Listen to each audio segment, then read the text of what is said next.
Bueno, entonces retomamos aquí. Habíamos dicho que íbamos a trabajar la imagen de la línea. La línea se divide en lo que se ve y lo que se intelige. Hay un campo que es el de la doxa u opinión, y este campo se divide y por eso se llama la imagen de la línea dividida.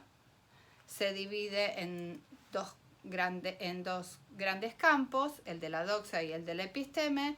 El de la doxa a su vez se subdivide, ¿no es cierto? Aparecen las sombras y las cosas reflejadas en el agua, después los animales y los artefactos y todas las cosas que existen. Después estaría el campo en donde se parte de supuestos, se llega a conclusiones y se usan imágenes, que como dijimos es el campo de las ciencias, pero que se distingue del campo anterior en que hay argumentación y fundamentación. Y tendríamos, ¿sí?, el último campo, ahí ya viene la divisioncita, ¿sí?, que es el campo en donde si se parte de hipótesis, se aspira a llegar a principios y no a conclusiones. Y no se usan imágenes, ¿sí? Y que la característica de esta última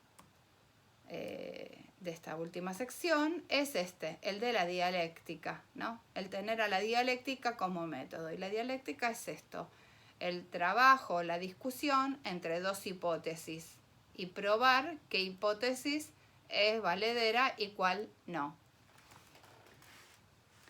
Por lo que, ahora en este pedacito final, en este fragmento final, Platón va a hacer una explicación respecto de cuál era la intención. Acuérdense que habíamos empezado, o sea que partimos de esta idea que él había explicitado en la imagen del sol, de que el conocimiento se parece a la visión, ¿no?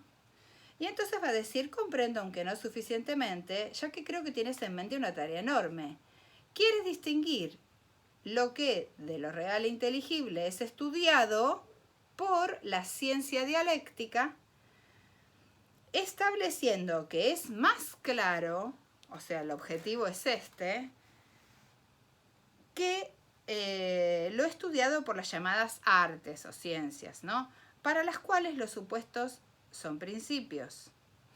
Y los que lo estudian se ven forzados a estudiarlos por medio del pensamiento discursivo, ¿no?, aunque no por los sentidos, ¿sí? Pero a raíz de no hacer el examen avanzando hacia un principio, sino a partir de supuestos, te parece que no poseen inteligencia acerca de ellos, aunque sean inteligibles junto a un principio. Y creo que llamas pensamiento discursivo al estado mental de los geómetras y similares, pero no inteligencia, como si el pensamiento discursivo fuera algo intermedio entre la opinión y la inteligencia. ¿Entendiste? Perfectamente. Ahí está la línea de vuelta en su sección superior, las secciones en las que se divide, ¿sí?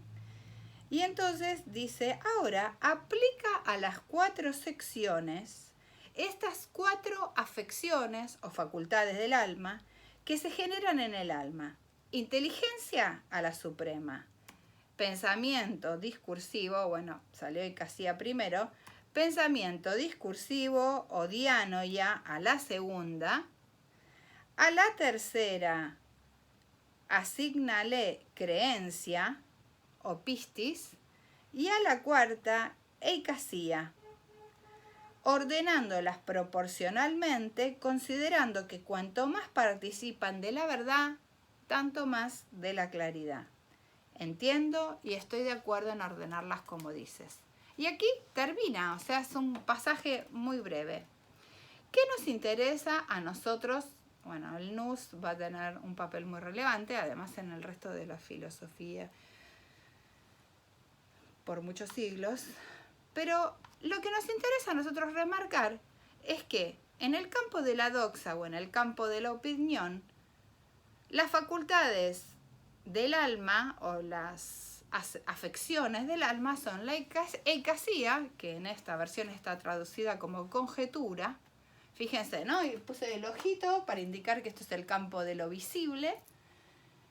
Eicasía es el estado, la facultad del alma, que la podemos traducir como conjetura, en donde nosotros conjeturamos a partir de una sombra, de un reflejo, conjeturamos que hay algo atrás o suponemos un objeto,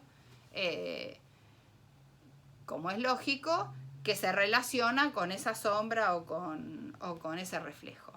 El segundo estado es el de pistis, que es el de creencia, que en realidad es el estado en el que vivimos normalmente.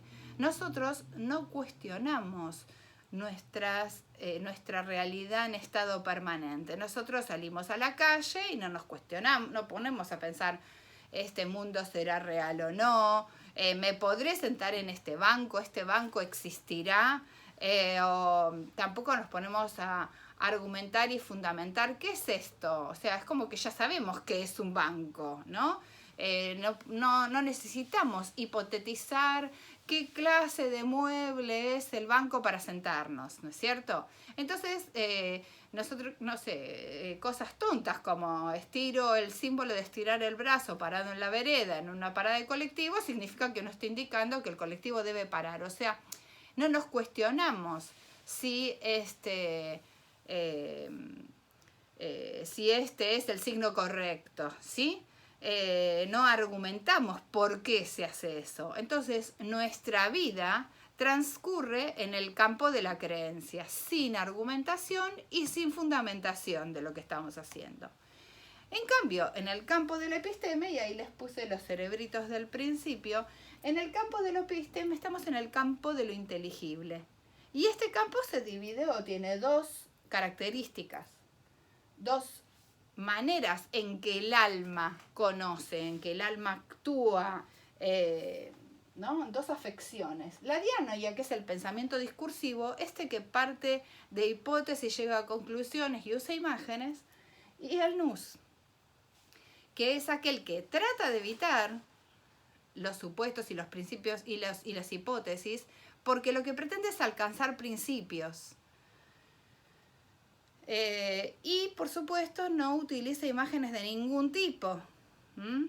Por eso dice Platón en un momento, utiliza ideas para llegar a ideas y atravesar ideas, ¿no? Y las utiliza como peldaños. Es un pensamiento claramente deductivo, en donde no hay contacto con lo sensible, ¿sí? En cambio, en el pensamiento discursivo sí lo habría. ¿Qué es importante tener en cuenta de este texto? El énfasis lo está haciendo Platón en el conocimiento y en las maneras de conocer, y fundamentalmente en cómo el sujeto conoce, o cómo el sujeto se relaciona, qué habilidades, ¿sí? Qué capacidades necesita para conocer en el campo de la episteme y cuáles para funcionar en el campo de la opinión.